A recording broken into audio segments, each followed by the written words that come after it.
11:32 de la mañana de este 12 de junio, que me acuerdo de acordar que es el cumpleaños de una amiga, ¿viste? Si no miro la fecha, se me pasan las cosas. Bueno, por lo menos te acordaste. Pero por lo menos me acordé, eso me llena de orgullo. No hay un orgullo más grande que acordarse oportunamente de un cumpleaños que podrías haber olvidado. Sí, exactamente. Pero bueno, ya estamos con la entrevista del día de hoy. Recibimos a Sol Maneiro, que ya está dado por la mesa de Pasaron Cosas, diputada por el Frente Amplio, para hablar de, bueno, un poco de la situación de la caja de profesionales, cómo pasó por la Cámara Baja y cuál es la situación de la búsqueda de la solución que llegó a un acuerdo en el Senado entre la coalición republicana y el Frente Amplio para postergar la votación del proyecto de ley de salvataje hasta el 30 de junio, pero porque es una oportunidad para consolidar propuestas y alcanzar un consenso más amplio, vital para la implementación efectiva de cualquier medida. Bueno, Sol, buenos días. Bienvenida. Bienvenida. Bueno, buenos días. Muchas gracias por la invitación. Bueno, ¿cómo pasó por la Cámara de Representantes este proyecto? ¿Cuál es la urgencia de su salvataje? Y ¿cuáles son los desacuerdos que aún persisten entre la coalición y el Frente Amplio? Bueno, ahí tuvimos un proceso bastante largo, con lo que amerita la inmediatez que tenemos que tener en la solución de la caja, ¿no? Estuvimos un mes discutiendo en una comisión especial que se armó referente a la caja de profesionales. Ahí recibimos más de 15 delegaciones de diferentes asociaciones, más allá de la caja de profesionales en sí, diferentes asociaciones que la integran y no, porque hay asociaciones más pequeñas que no tienen representación en el directorio. Y bueno, recibiendo un poco todos los insumos y las opiniones sobre el proyecto que manda el Poder Ejecutivo como salvataje de la caja de profesionales, pero no es solamente un salvataje momentáneo, sino que lo que plantea el Poder Ejecutivo con este proyecto y que nosotros como oficialismo apoyamos es sostener la caja, o sea, salvarla en lo inmediato, pero además tener a corto, mediano y largo plazo una estabilidad de manera equilibrada de la caja para adelante. Ahí empezamos a conversar, el Poder Ejecutivo vino 2 veces, la Caja de Profesionales vino 1, dio las opiniones y bueno, al final cierra la comisión con un proyecto que se vota en general, se vota de manera unánime. Eso es importante porque quiere decir de que hay intenciones por parte de todos los partidos políticos de llegar a una solución. Si esto no fuera así, no se hubiese votado de manera unánime, de manera general, para que vaya la discusión a la Cámara de Diputados. Pero bueno, tenemos diferencias bastante grandes con respecto a los artículos que tienen que ver con el financiamiento. ¿Qué quiere decir esto? Bueno, cómo se financia el problema, porque el problema que tiene la caja es un problema actuarial a largo plazo, que quiere decir que si no se cambian los parámetros de cómo se calculan las jubilaciones, cómo son los aportes, lo único que haces es solucionar el problema ahora, pero dentro de 10, 15, 20 años tenés un problema aún mayor y un problema económico inmediato. Y acá el problema es quién pone la plata, ¿no? Básicamente es así. Es un proyecto que es bastante antipático porque le pide a los trabajadores activos profesionales que aporten un poco más, a los pasivos profesionales, o sea, los jubilados y pensionistas profesionales que hagan un esfuerzo, o sea, que tengan una aportación especial, coyuntural, que no es permanente, pero sí es para este momento, y además a través de rentas generales y de los timbres profesionales, toda la sociedad en su conjunto también pone algo como para solucionar este problema. Ese es el proyecto del Poder Ejecutivo, básicamente, más allá de otro montón de artículos pequeños que modifican algunas cosas, como adelantar la transición de la 20.130, que ustedes saben que la 20.130 lo que hace es hacer como una convergencia de los regímenes, o sea que en todas las cajas paraestatales te jubiles de igual manera, ¿no? Con las mismas condiciones, no importa si estás en la caja profesional, en la bancaria, en la militar, en la policía, el UMPS, tengan las mismas condiciones para poder jubilarte. Pero eso pasa dentro de 20, 30 años. Entonces lo que hacemos con la caja de profesionales es adelantar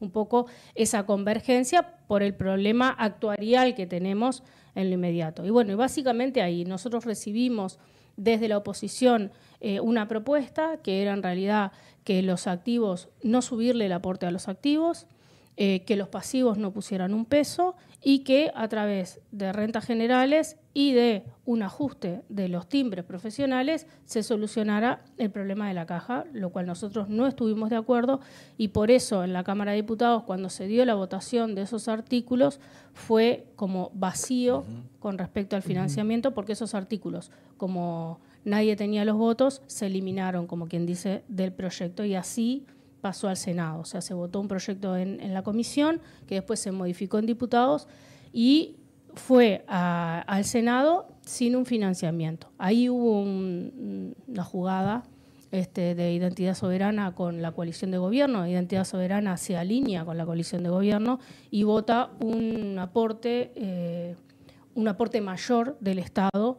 Entonces no es que vaya sin financiamiento, sino que va solamente con aporte de rentas generales para solucionar el problema. Y así empezó, como quien dice, la discusión en el Senado, que en realidad no es empezar de cero en el Senado, no se empieza de cero, pero sí hay un avance en las discusiones. La comisión especial sesionó menos tiempo, porque en realidad ya tenían todos los insumos de la comisión en diputados, en realidad no había mucha variación en las propuestas.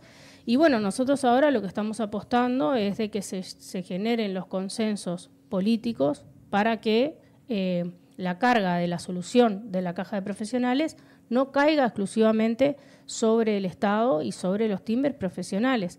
Hay que entender de que la propuesta de la oposición era que los timbres profesionales, más allá del ajuste por índice medio de salario, que nosotros ahí acordamos de que el ajuste de ahora en adelante se hiciera a través del índice medio de salario y no por IPC como era hasta ahora, ellos plantean que haya un aumento de los timbres, hasta un 50% del aumento de los timbres en 2 años y medio. Entonces eso quiere decir de que un timbre para una operación, ¿no?, que ahora sale 6.000 pesos, dentro de 2 años y medio va a salir 11.000. Y esos timbres los paga un jubilado que tiene una jubilación mínima de BPS, ¿no?, que gana 18.000 pesos. Entonces no nos parece justo que toda la carga de la solución de la caja de profesionales esté en el peso de toda la población a través de renta general o también de los timbres profesionales, y no que en realidad los actores protagonistas de la caja no hagan un esfuerzo, ¿no? Y ahí en ese caso, obviamente ustedes estaban de alguna forma apurados por esta situación de desfinanciamiento de la caja profesional. ¿Qué pasa con los que no aportan? Con los profesionales que desarrollan sus actividades pero no aportan a la caja profesional. ¿Pudieron intercambiar relacionado a ese tema? ¿No lo consideraron por este apremio? ¿O es de los temas que, bueno, entienden que hay que incorporar? Pensando en el siguiente razonamiento, ¿no? Los profesionales que hoy aportan van a ser los que van a, o recaería, digamos, un aumento de sus aportes, y los otros profesionales, su vida no va a cambiar. Y es también una situación injusta, en el sentido de que hay profesionales que necesitan estar dados de alta en la caja y tener su firma habilitada, entre comillas, para ejercer su profesión, y hay otros que no. ¿Qué pasa con ese mundo de que, bueno, se considera que son miles los profesionales que hoy están trabajando y no aportando a la caja profesional? Los que están declarados en no ejercicio, que trabajan de manera dependiente. Y en realidad ahí nosotros, ahora en la discusión del Senado, se propone agregar un artículo que es más bien programático, que es como para estudiar con un poco más de tiempo todo el sistema de fictos, que es un sistema que también está como bastante en discusión, ¿no?, de si realmente es justo un sistema de fictos como el que tiene la caja. Para los que no saben, la caja tiene 10 categorías, vos no aportás, como por ejemplo, no aportás como un trabajador dependiente por lo que ganás, sino que vos aportás por un ficto. Entonces hay gente que gana capaz mucho más y elige aportar por el ficto de la categoría 2 o la categoría 3 o la categoría 4, y hay gente que gana mucho menos y tiene que aportar en la categoría 2. Entonces claro, es un sistema que capaz que no es tan justo. El problema que tenemos ahora es el momento, el tiempo de la discusión. Entonces ahí la idea es meter un par de artículos programáticos que tengan que ver con eso, ¿no?, con el sistema de aportación, que es con el tema de los fictos, y también con la ampliación de la base de cotizantes, que es un poco esto que vos decís. Pero claro, evidentemente esto tiene que ser con tiempo, con discusión, con un proyecto capaz que un poco más a largo plazo, no en lo inmediato. También tenemos el problema, ¿no?, de que si vos metés para adentro un montón... La caja de profesionales ahora tiene un régimen activo-pasivo que es muy favorable. No es como BPS, por ejemplo, que el tema del envejecimiento poblacional hace que haya mucho más pasivo, jubilados y pensionistas, que trabajadores. En la caja de profesionales esa relación está muy bien, es de las mejores que hay en todas las cajas. Tiene 3 trabajadores activos por cada un pasivo. Entonces, y dicho mismo por la caja, por el sistema que tiene, que es esto que yo decía, actuarial, por el cálculo, por cómo se calculan las jubilaciones y cómo son las trayectorias en laborales o las trayectorias del aporte de las categorías, lo que hace es que no alcance, y dicho mismo por la caja de profesionales, se necesita el doble todavía como para que eso alcance. Entonces, ahí hay un problema que hay que resolver, porque si no, no te va a alcanzar con meter más gente. Vos metés todos esos trabajadores, pero si vos seguís con el mismo sistema dentro de 20, 30 años, va a tener un problema muchísimo mayor, porque vos no cambiaste esa relación de, en realidad, lo que aportan los activos a lo largo de toda su vida cubre 1/3 de lo que gana de jubilación. Y ahí es donde está el problema. Por eso nosotros planteamos de que suba el aporte de los activos y que esos pasivos que se jubilaron bajo este sistema, que es un sistema que está subvencionado, o sea, le subvencionan 2/3 de la jubilación a esos pasivos, por eso se le pide que haga un aporte, o sea, que de cierta manera devuelva algo de lo que está cobrando de más,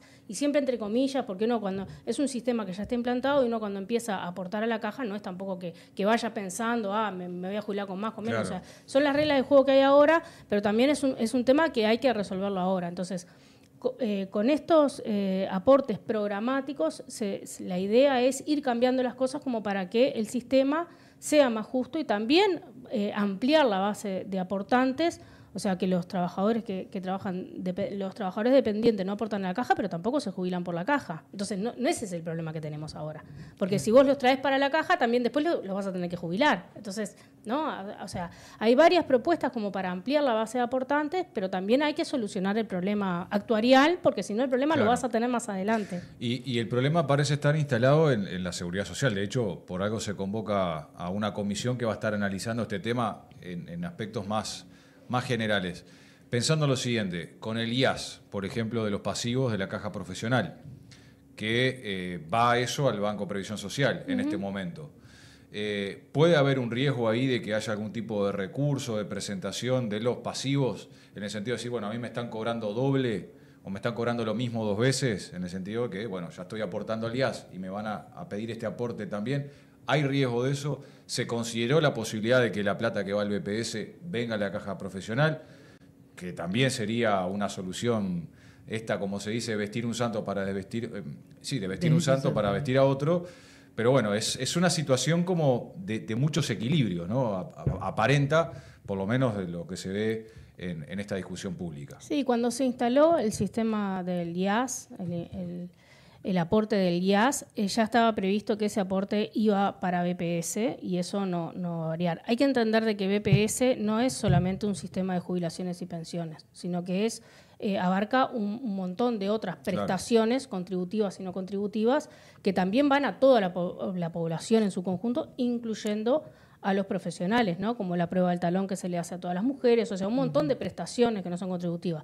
Y además, el 82% de los profesionales cobran una prestación fuera de la caja de profesionales, en su mayoría de BPS. O sea que tampoco es que eso que aportan para BPS va solo para BPS, sino que hay prestaciones por incapacidad total, o sea, hay un montón de prestaciones que también los profesionales acceden a ellas y en los números está. O sea que no es poner, a mí no me gusta mucho poner, BPS contra caja de profesionales, una cosa o la otra, pero también hay que entender de que BPS no es, por ejemplo, la caja bancaria, que es otro sistema cerrado y que solamente abarca a los trabajadores financieros, ¿no? Públicos y privados. O sea, BPS abarca muchísimo más y que también abarca a profesionales que cobran prestaciones.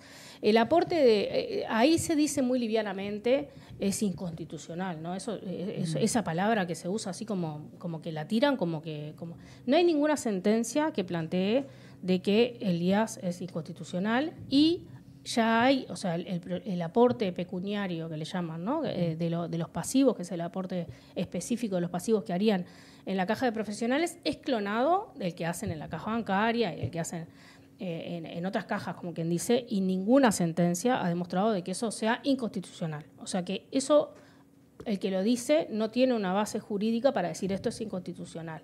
Después hay una discusión de esa plata tendría que ir para la caja de profesionales. Y yo qué sé, yo no estoy de acuerdo, porque si vos sacás esa plata de BPS, ¿quién la pone? Claro. ¿Quién termina pagando al final? Claro, ¿no? es que ahí va, eso es lo interesante, ¿no? De poder discutir la seguridad social en un contexto más integral, y en donde también haya otros actores de la sociedad que pongan lo que tienen que poner, que no sean siempre lo mismo, ¿no? Porque acá estamos hablando profesionales ¿Quién pone más, la plata? Claro, profesionales más, profesionales menos, pero en general son la mayoría, entiendo yo, trabajadores. Sí, sin duda. Lo mismo en el BPS. Sí. El tema es qué pasa con los otros sectores que realmente se enriquecen y tienen muchos recursos a lo largo de los años, y eso no se toca demasiado o no está puesto en discusión, por lo menos en estos momentos. Sí, ahí tenemos en la puerta la discusión del diálogo social, que va a tener en cuenta el financiamiento de la seguridad social en su conjunto, y yo calculo que ahí vamos a tener que hacer un abordaje, pero también hay que generar los consensos políticos y sociales para llevar adelante, ¿no? Porque ya se ha intentado otras veces y ustedes saben que la coyuntura que nosotros tenemos ahora en la Cámara de Diputados es que nadie tiene mayorías absolutas, o sea que todo tiene que ser negociado con esto, que uno piensa que es bastante coherente, ¿no? Pedir, tenemos un problema, tenemos 3 protagonistas, que todo el mundo ponga un poco, sí, porque si fuese al revés, ¿no? Si vos te pones en el ejemplo de, para solucionar la caja de profesionales vamos a subir un 40% del aporte de los activos y que el resto no ponga nada. ¿Eso sería justo? No. O que los pasivos, solamente que los pasivos pongan, entonces le metemos un aporte de un 30% de la jubilación de los pasivos. Todo el mundo saltaría y diría, esto no es justo. ¿Por qué cuando se plantea de que el Estado, a través de rentas generales y los timbres profesionales, ponga todo el dinero, les parece normal? ¿no? Sí. O sea, eso es un poco lo que nosotros... Y se contradice con el discurso ese de la carga del Estado, que todo el tiempo están hablando de... Bajar los costos del Estado. Bajar los costos del Estado. Totalmente. Pero en algunas situaciones. No, totalmente. Pero además, en el 2023 tuvimos un proyecto que se defendió por parte de la actual oposición a capa de espada, que tenía un aporte de los activos que llevaba al 22,5% y que tenía un aporte de los pasivos que era un poquito inferior al de ahora, pero también la coyuntura y la situación de la caja no era que se funde en un mes. Menos 15 días. Bueno, pero eso es un poco una duda que tengo y te quiero expresar. Sintéticamente, ¿cómo se llega a esta situación en la caja de profesionales? ¿Cuáles son los factores principales que explican esta situación? Porque, en general uno hace ciertas predicciones en relación a lo que tiene, lo que le está entrando, ¿no? Proyecciones. Sí. No se sabía desde antes, porque llegar a un punto en el que no hay forma de financiarlo como el actual también impide actuar sobre los problemas estructurales, porque como ha señalado durante toda esta charla, el problema es resolverlo inmediato, que es esto justamente que no tiene financiamiento. Sí, ahí hay varios factores, ¿no? Uno de los factores era lo que yo te planteaba hoy, de la desproporción que hay entre los aportes. Y además, no solo la desproporción en los aportes, sino que un 70% de los cotizantes de la caja de profesionales cotizan en la categoría 1, 2 y 3. Uh-huh. Y se jubilan, la mayoría se jubilan por la categoría 10. Entonces ese desfasaje entre el aporte, ¿no? No es que lo que yo aporto a lo largo de mi vida no me da, no, es que la masa más grande de aportantes de los profesionales son en las categorías más bajas. Entonces es una desproporción. Nosotros recibimos a la caja de profesionales y un montón de asociaciones, y la verdad es que una de las cosas que faltó, y me parece que fue una falta a nivel general, fue una autocrítica de decir, esto pasó por esto, ¿no? No hubo así una condición que dijeran, nos pasó por tal cosa. Después hubieron decisiones del directorio a lo largo del tiempo, cuando la caja estaba gorda, ¿no? Cuando tenían buenos fondos, que se dieron prestaciones y beneficios a niveles de jubilaciones y pensiones que hicieron de que esa caja se fuera achicando, y después, hubo un problema en la discusión, en los tiempos de la discusión parlamentaria que pasó en el periodo anterior, que en realidad se aprobó la 20.130, teníamos también en el 2023 el límite constitucional para poder aprobar esto. El proyecto llega unos 20 días antes de que venza el tiempo constitucional para aprobarlo, y en realidad se sabía que habían 2 o 3 años para adelante, y bueno, no se generaron los consensos ni políticos ni sociales para aprobar un proyecto en la legislatura pasada. La Caja de Profesionales en 2019-2020 ya tenía preparado un proyecto que presentó, pero que bueno, que a nivel del Ejecutivo se tiró un poco para adelante por el tema de la reforma de jubilaciones y pensiones del régimen general. Yo qué sé, pasaron cosas, ¿viste? Que nos hacen llegar, claro, que nos hacen llegar al momento en el que estamos ahora. Sol, para ir cerrando, porque nos quedan breves minutos, ayer estuviste en la rendición de cuentas, en la presentación de la rendición de cuentas por parte del Ministerio de Economía y Finanzas. Contanos un poco, bueno, cuáles son las perspectivas, este pedido de 1.000 millones para bancar el déficit. Y bueno, ¿cómo ves que se va a dar la discusión en este contexto, no solo de rendición de cuentas, sino después de presupuesto en la Cámara Baja, donde nadie tiene la mayoría absoluta, como vos decías? Sí, ayer estuvo todo el equipo del Ministerio de Economía haciendo la presentación inicial de la rendición de cuentas. Bueno, ahí como vos decías mismo tenemos un déficit de 1.000 millones, que es un montón, que bueno que en el año pasado no se tenía en cuenta esa magnitud de temas como el ferrocarril central, plata que hay que poner para ahí, plata que hay que poner en ACE, que también es un montón, de los CAIF y un montón de cosas que se firmaron y se inauguraron en noviembre. Previo a, ¿no? Pero que no fueron, bueno, esto de la caja de profesionales, ¿no? Que un poco en la rendición de cuentas lo que plantearon ayer es que se plantea hasta dentro de la rendición de cuentas el dinero que tiene previsto el Poder Ejecutivo pagar. Pero si eso se duplica o se triplica como está planteando la oposición, hay que volver, ¿no? Hay que barajar y dar de vuelta. Es un punto cero complicado. Lo importante de esto es que, bueno, que el gobierno tiene el rumbo de las prioridades que marcó en Colonia y, bueno, que reforzó hace poco con el tema de la primera infancia. O sea, hay situaciones que son complejas. Está bueno tener los números y que la población entienda el punto cero. Esto no es una justificación de que se va a poder o no se va a poder hacer, pero sí está bueno que toda la ciudadanía esté como al tanto de qué nos encontramos cuando arrancamos, cómo es el punto cero, para también, porque se necesitan los votos de la oposición también para llevar adelante las políticas por las cuales la gente nos votó. Y eso es importante, porque si nosotros no generamos, y de verdad que creo que es todo un desafío poder generar los consensos y ese diálogo político que tiene que ser constante, es un desafío que vamos a tener para adelante.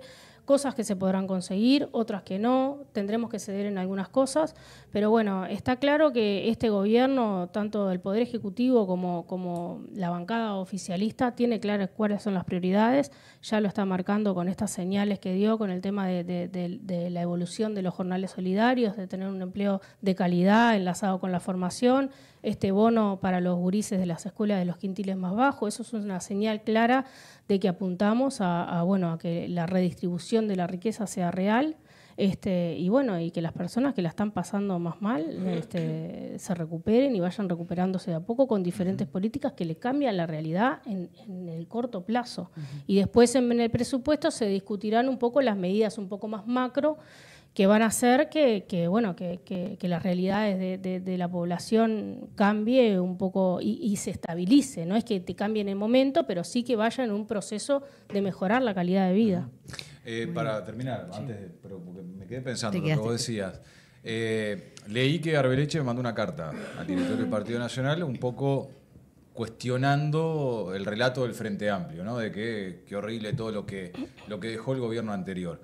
De los que vos estudiaste, que aparte te vimos en tus redes sociales que tenías sobre tu escritorio todos los biblioratos para poder profundizar. Y de lo que escuchaste ayer, ¿es un relato que el Frente Amplio construye para pegarle a lo anterior o efectivamente es una realidad que hay que, como decías, mostrarle a la gente para intentar sortear en esta rendición de cuentas y proyección del presupuesto? Los números no los discute nadie, que eso es bueno, ¿no? Eso, a partir de la base de que los números que se presentan son números que ni la oposición ni nadie los discute, eso está bien. Después, la percepción de la gente de cómo está y cómo estaba hace 5 años, yo creo que es clara. O sea, cuando vos hablas de los niveles de empleo, ¿no? Que te dicen subió el nivel de empleo, ¿no? Subió el salario real. Vos tenés sectores como el comercio, tenés sectores como la hostelería que no recuperaron salario y que están peor. O sea, eso es una realidad y es una percepción que tiene la gente. Que los niveles de pobreza están relativamente parecidos a los del 2019, igual con el cambio metodológico que hubo, sí, los niveles están igual, pero vos tenés que el crecimiento, ¿no?, de los ingresos se dio en los quintiles más altos, en los quintiles más bajos. Entonces, hay un problema en la distribución realmente, y eso es una percepción que tiene la gente. Basta con recorrer las ferias, con andar por la periferia, con ir a los barrios, porque desde la oficina o desde el palacio es fácil decir que vos estás intentando imponer un relato, pero vos cuando recorres, yo llevo a mis hijos a un jardincito en el cerro de Montevideo y vos ves la realidad. Y la realidad la gente la vio en el momento de que votó y cambió la dirección del gobierno, porque si todo lo hicieron tan bien, ¿por qué perdieron las elecciones? Y eso es una autocrítica que me parece que se debe la oposición en cuanto a decir que nosotros queremos instalar un relato. No queremos instalar un relato. Eso le pasó a la gente, lo está viendo. Entonces, a mí me gusta decir esta frase de siempre que los promedios se ahogan los enanos, porque yo como soy bajita siempre me dije, yo marcho seguro, ¿no? En los promedios te puede dar una percepción de decir, no, los números, desde el mármol frío, vos decís, no, pero los números son estos. Pero vos cuando realmente recorres el interior profundo, recorres la periferia de Montevideo, la periferia de Canelones, vos te das cuenta que la gente no está mejor. O sea, que no es una realidad de que la gente está mejor, de que hay crecimiento, de que hay menos pobreza, no. O sea, tenemos una situación crítica en la pobreza infantil y eso empeoró en el periodo anterior. Entonces, yo qué sé, esas cartas que se mandan como para justificar ciertas cosas y no abrir los ojos y ver la realidad que tenemos y que la vemos todos los días, me parece que es bastante complejo. Muy bien, muchísimas gracias, Sol Maneiro, diputada del Frente Amplio, que bueno, nos estuvo explicando en qué consistió el debate, la discusión de la caja profesional y bueno, las consideraciones que fue sacando en función de la presentación que hizo en el día de ayer el Ministerio de Economía y Finanzas sobre la rendición de cuentas. Muchísimas gracias por estar aquí con nosotros. Gracias a ustedes. Muy bien, vamos a una brevísima pausa, volvemos enseguida en Pasaron Cosas para despedirnos, o quieren que ya mandemos la pausa y ya nos vamos. No, a mí me gusta despedirme, a mí me gusta despedirme. Qué frío. Bueno, entonces nos despedimos y quédense para ver la tanda. No, mandá la tanda y volvemos. Bueno, vamos a la tanda entonces.